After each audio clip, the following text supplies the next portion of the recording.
Hi guys, welcome to Ate Kosa Vlog. So today nandito tayo sa Mias 2026. Iikutin namin kayo sa booth natin. Pero syempre nandito tayo ngayon sa likod ng A7 natin na ginawa nating RS7.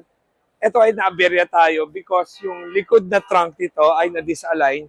So hinabol lang namin ang latero namin ng Holy Week. So pero finally, naayos yung alignment and then ngayon nagkakabit kami ng TPU PPF na Nardo Gray dito sa car show. So ang mga hindi ko masyado naabot sa highlights sa inyo dahil medyo nangarag ako nung car show. Itong forged wheels na ginawa natin. So ito ang forged wheels na sinasabi natin na based on picture lang, pinapadala namin sa supplier namin and then ginagawa nila, alam na nila ano yung offset na pang A7 tulad nito.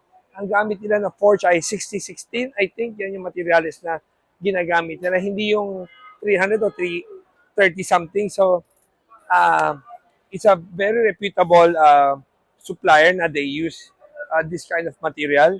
Tapos this one is our TPU PPF sticker na Nardo Gray.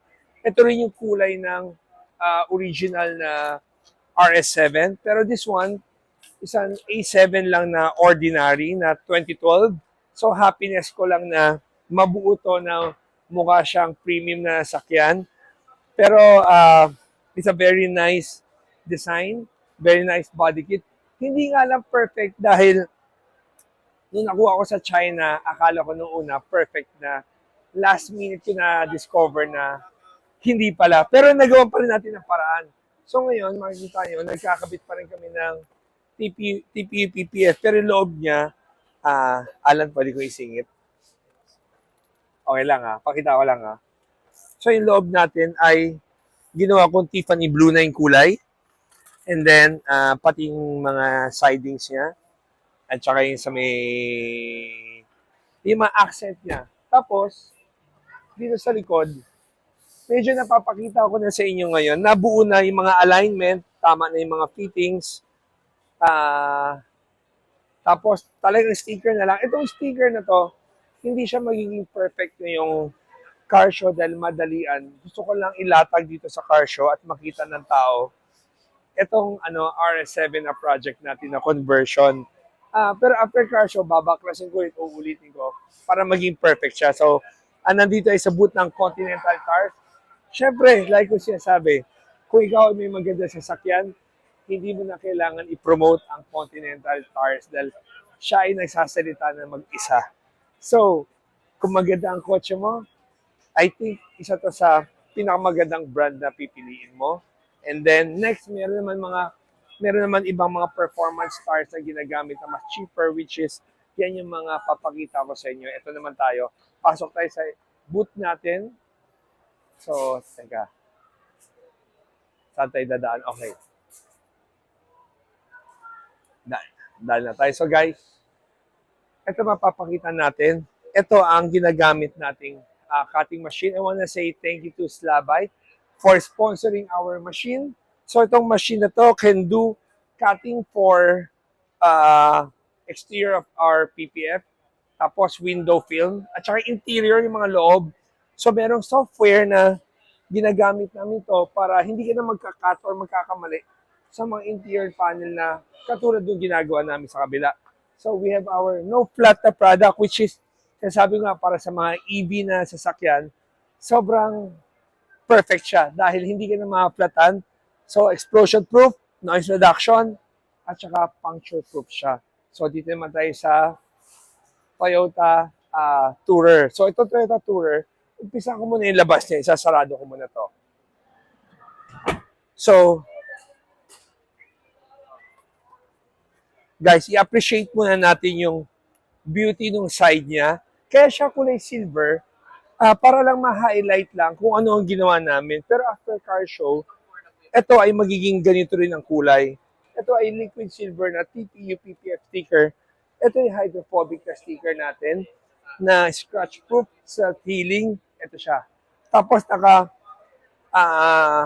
Alphard wheels design siya with the Continental tires. Tapos silipin niyo yung fitting ng Atay Customs na local na bumper. So, pag nakita niyo itong harapan na to, ito ay pinaghirapan namin gawin. So, meron kasi imported na lumabas na bumper na ganito from abroad, pero sobrang mahal. So, gumawa ang Atoy Customs na medyo look-alike, not 100% replica, dahil we still use the fog lamps original. Ginamit pa rin namin yung hood na original na connected doon sa bumper na gawa natin. And then, iba rin yung dito niya. Pati yung flares niya dito, dinilit na natin para kung meron kang commuter, GL, and tourer, sasalpak mo na lang. Meron pa kami ginagawa for Super Grande and Elite. Medyo natagal na lang kami dahil paulit-ulit. Pero unang kakabitan ko niya si GP Reyes. Pare, sorry. Dahil sobrang paulit-ulit, hindi pa namin natapos. Pero ikaw yung unang client. So, pati yung spoiler, papakita ko yung spoiler sa likod dito. Okay. Kung titingnan nyo, itong spoiler to is locally made by Atoy Customs. Tapos, itong likod na panel niya, minadali lang namin. Pero kung may imagine nyo, ito yung pinapakita ko nung vlog natin dati na Toyota Tour, pero ang trunk niya is pang Toyota Elite. So, yung bumper din na add-on namin, hindi umabot itong car show na to. Kaya, stock bumper. Pero, isang mga hina-highlight namin ay ito. Itong add-on na to, ginawa namin dahil mas maliit yung taillight ng Toyota Elite. Kaya, nag-extension kami na ganyan. Yung bumper na ilalagay natin dito, dalawang version. Pero after car show na natin ipapakita. So ngayon, pasok na tayo sa loob. So,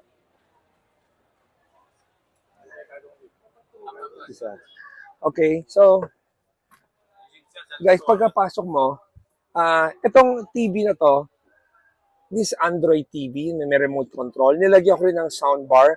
So, ito ay local, gawa ng Atoy Customs. Ito ay mabibili mo sa imported, pero yung framing nito ay locally made. Tapos, itong seats na to ay voice command na meron table. So, papakita ko mo itong table na to.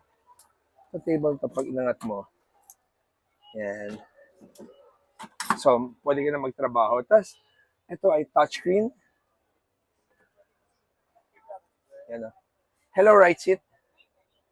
Sleep mode. Okay, pag sinabi mo yung function na yun, yan ay hihiga at aangat na yung footrest niya. So itong setup na to, hindi siya masyadong magarbo, pero talagang elegante na.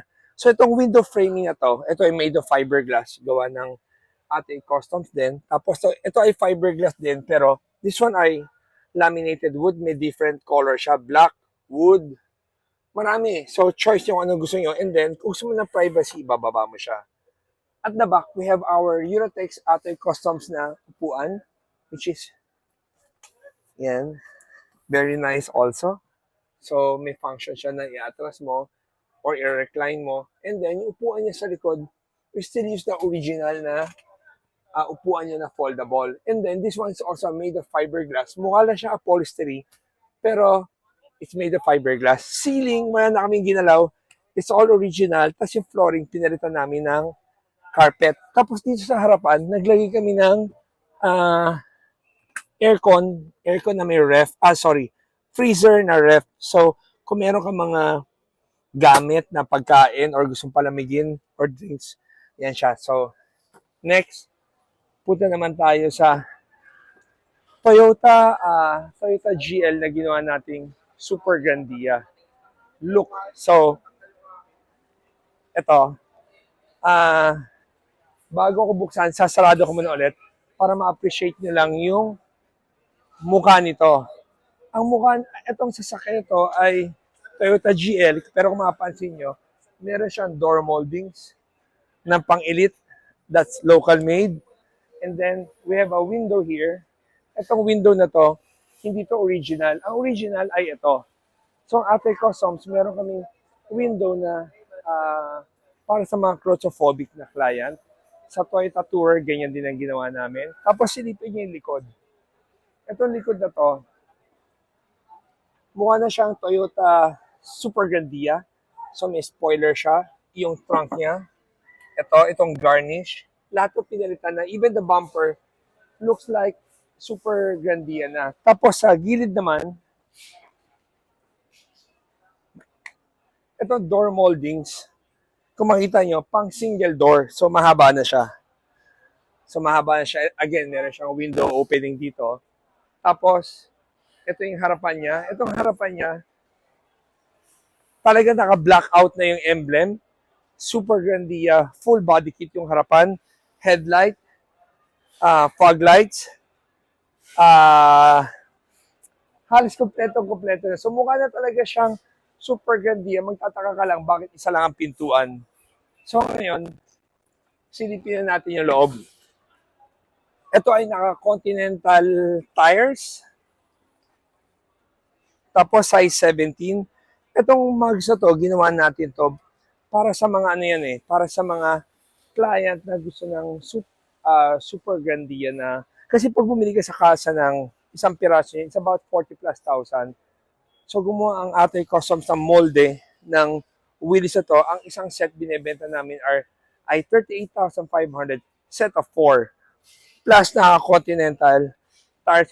Kung bibili mo yung continental tires plus itong mugs na to, ay nasa 85,000 yung kompletong set. Pero kung sakali meron kayong gustong ibang brand na goma, gusto nyo na bilhin sa amin ay yung wheels, binibenta namin 38.5 set of 4. Tapos we have our step board at saka automatic door. Tapos kung makikita nyo yung layout nito, it's a Atoy Customs na 4 captain seats. Basically, ginaya mo yung layout ng Super Grandia. Nandoon pa rin yung dalawang jump seats sa likod. Pero pinagkaiba, meron kaming tapakan dito na footrest at saka table para pwede ka magtrabaho. Tapos meron siyang wireless charger para sa cellphone. So pag sinarado mo siya ganyan. Ngayon, ano ba pinagkaiba ito? Pero bago ko ipakita yung PWD lift, yung carpet nito, meron kaming primary and secondary. Yung secondary matting namin ay parehong-pareho sa materials yung ginagamit sa kasa. So mamaya papakita namin ito, paano kami magbenta ng aming mga gamit at upuan. So, ito ay pang PWD. So, meron kaming isang mechanism. Marami kaming klaseng PWD wheelchair lift na pwedeng pagpilian. Pero, ito ang kinabit namin sa car show. One touch lang, pagkapindot mo, yan, automatic na siya lalabas. Yan, diba? So, perfect to para sa mga family members na PWD, hindi makalakad, hindi makatayo, especially mga hip replacement na client. I think kailangan itong wheelchair lift na to. Sorry, hindi to wheelchair lift. PWD chair lift. So, hindi wheelchair, chair lift. So, marami kami design na pwedeng pagpilian ito. So, I think lahat ng supplier sa Pilipinas na merong wheelchair lift, pupunta na sa tindahan namin para ibenta namin yung mga produkto nila. So, we have about 11 suppliers. So, kung sakaling yung ikaw ay PWD na gusto mong nagmamaneho ko pa rin, meron kami yung kinakabit sa parang cambio. Meron kami yung sa likod. We have Bronability and Rycon. Meron din kami China. Itong seats na to, we have 3 supplier. Yung may gulong naman na tinutulak mo na yung pasyente, we also have 3 supplier na pwede yung pagpilian. Ang dami, no? So, dati akala ko, ang tao hindi bibili ng PWD wheelchair lift because mahal or nahihirapan. Pero, na-surprise kami na patagal, parami na ang bumibili ng PWD wheelchair lift para sa mga family member nila. So, we also have the upuan na nagiging zero gravity. Ito yung literally, nagiging parang kama. Kung titiyan nyo paano siya gumalaw, panuorin nyo lang siya, hihiga siya ng todo.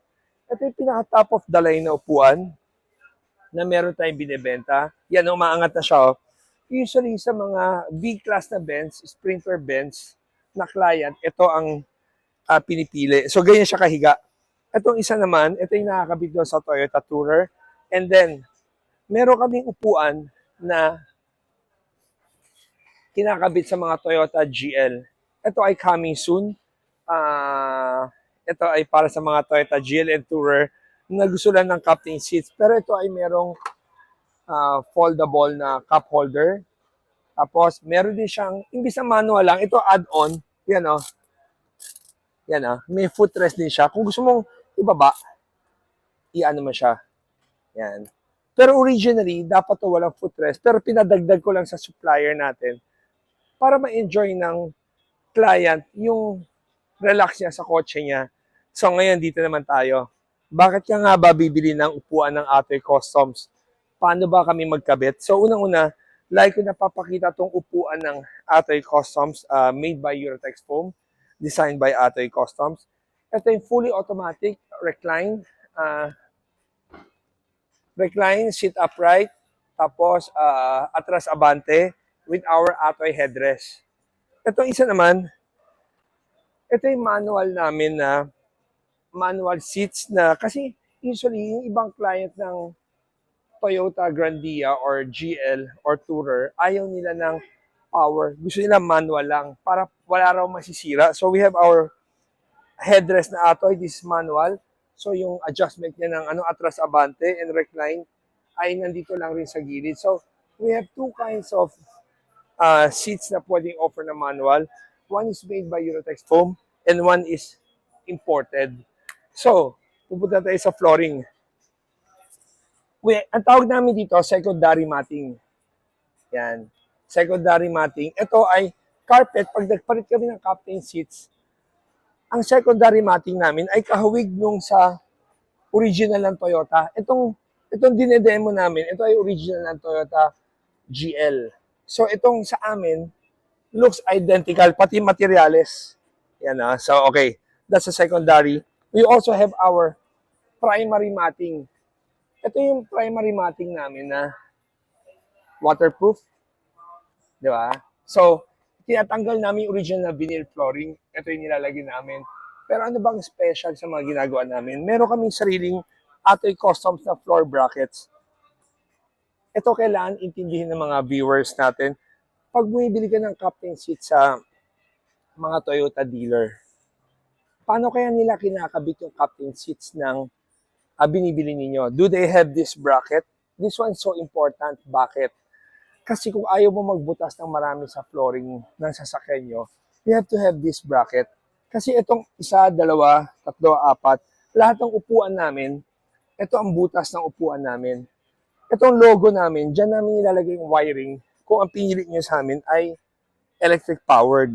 Tapos, lahat na magkakabit ng product namin, hindi magkakamali kasi itong butas na to, ito ay butas ng original na flooring ng Toyota Grandia na hindi kayo magkakamali. Nagdadagdag lang kami ng butas dito dahil ang Toyota Grandia, wala talagang butas yun sa likod. Itong butas ito, susundan mo lang, pag naturnilyo mo na yan, hindi ka magkakamali dahil yung ilalim mo, sukat na namin, hindi ka tatama sa chassis, hindi ka makakabutas ng maling butas, or hindi mo mabubutas sa pati ang tangke because nakasukat na siya. So, guys, medyo sinasaraduhan na tayo ng ilaw. So, ganoon na lang. Nakwento ko lang. Last, yung mags pala. Meron tayong tinatawag na one-off wheels. Ito ay kung sakaling meron kang katulad na special car na gusto mong palitan ng forged wheels. So, yung supplier namin kayang-kaya kayo gawin. So, ito yung demo nila. And then, dito sa kabila, ito yung mold din natin ng elite na wheels. Ito naman yung met tires. Nag-demo rin kami ng 65 series na goma para lang kung gusto mong mas high profile o low profile. Ito naman pang Nissan Urban. Ang Nissan Urban, di ba, laging anliit ng stock na gulong. So, nagpagawa kami exclusive sa Rota Wheels na para lumabas siya na tama yung offset niya. Salamat, Mick. Tapos, ito naman, papakita ko. Ito ang product natin na tinatawag na explosion pad. Ito ay ma-protect ang gulong ninyo. Like sinabi ko, pag meron kang electric car na wala kang spare tire, I think napaka-importante nito. Kasi, pag ini-imagine mo, meron kang dalaga or may anak kang lalaki na buwabiyahe at na-flatan ng gulong, do you expect them to to do the repair kit, kaya-kaya nila. Kung driver ang kasama, I think kaya ng driver. That's question mark pa kung talagang kaya. If you have this explosion kit pad, ito ay ilalagay sa kotse nyo tulad nito. Tulad dito ang dikit niya, sobrang dikit siya. At kahit marami ang butas tulad nito, so ito nilagyan namin ng Phillips screw, pako, screwdriver, pako ulit na sinagad namin. So, dinademo namin ito. Itong tire na to, ginagamit ko talaga sa service namin na kotse. Hanggang ngayon, ginamit ko siya as demo dito sa car show para mapatunayan sa mga viewers natin na itong product na to ay napakaganda. So, nagbibigay siya ng peace of mind pag bumili ka. Ngayon, lagi tinatanong sa amin, magkano ba ang magpakabit nito? So, ito ay perfect sana sa mga bagong kotse. Kasi pag used na yung kotse mo at kinabit naman ng explosion pad, pag napudpud yung goma mo, bibili ka ulit. So, kung medyo bago-bago pa, kung ilang mm pa lang ang bawas ng goma mo, pwede mo pa magpakabit ito. So, pag kinabit namin, set of 4, pati yung balancing ng gulong niya. Siyempre, pag tinagal namin yung goma niyo sa alloy wheels, pag nilagyan namin, may iba ulit yung hindi mo mababalik sa dati, and then kailan mo ulit i-balance. So, kasama sa package namin yung balance. So, ito lagi tinatanong ng tao, pag ang sukat ng goma mo, ang lapad, ang binibase dito, lapad, hindi yung 17 ka ba, 18 ka ba, 19, 20, or 21. Lapad ng pinag-usapan. So, 175, 185, 195, or 2205, 16,500 ang package namin. Pag 215, 225, 235, and 245, 17,500. And then pag 255, 265, 275, that's 19,000. And 285, 295, 315, it's 21,000. That's a overall, not diameter, yung width ng goma mo. So, guys, bisita, napahaba na yung sinabi ko. Sana mabisita nyo kami dito. Sinasaraduhan na kami ng ilaw dahil gabi na. So, I wanna post this video lang para meron pa tayong 2 araw, Saturday and Sunday, para ma-visit nyo kami dito sa show na to. Actually, kung ikaw ay namamahalan na ngayon sa gasolina, marami nagko-convert ngayon to buy electric vehicle. So, perfect itong venue na to. Halos lahat ng electric vehicle brand nandito na sa World Trade Center, dito sa Mias, at makakapili kayo ng tamang electric car na gusto niyo or para sa mga loved ones niyo na bibilan ninyo. Message for the day, like kong sinasabi, every day is a blessing. So, like kung paulit-ulit ko sinasabi yan, meron rin, ako personally, may hugot rin ako sa mga salita kong ganyan, na-acknowledge ko lang na every day is a blessing talaga. Like ko rin sinasabi, tomorrow is not guaranteed. Walang makapagsabi kung ano mangyari. So, always think of positive things, positive thoughts. Kung ikaw naman ang nasa stage na na-depress ka man o may anxious ka man or whatever, tatandaan nyo, sandali lang yan. Panapanahon lang yan. So, lahat ng bagay sa mundo na to ay panapanahon. So, kailangan mong matutunan mahalin ang lahat ng bagay. May mga bagay na hirap kang intindihin, pero, di ba, be still and know that I am God. At saka, marami pang verse na pwedeng i-share sa inyo, pero hahaba lang tayo. Psalm 139 verse 16, sa Tagalog ulit, kilala na kita bago ko palang pinanganak dahil ang buhay mo nakasulat na sa aklat ng buhay ko kahit hindi mo pa alam. So guys, yun lang iiwan ko salita. I wanna say thank you for watching our video, and always remember, Jesus loves you and God bless.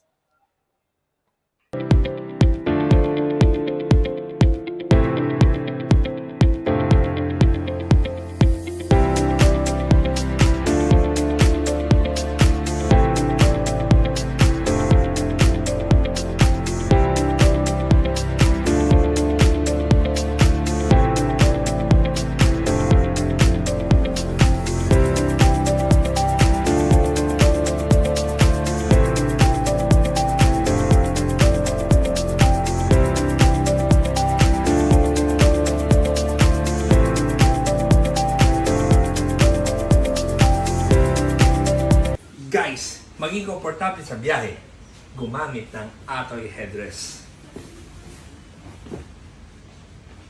100% Filipino product.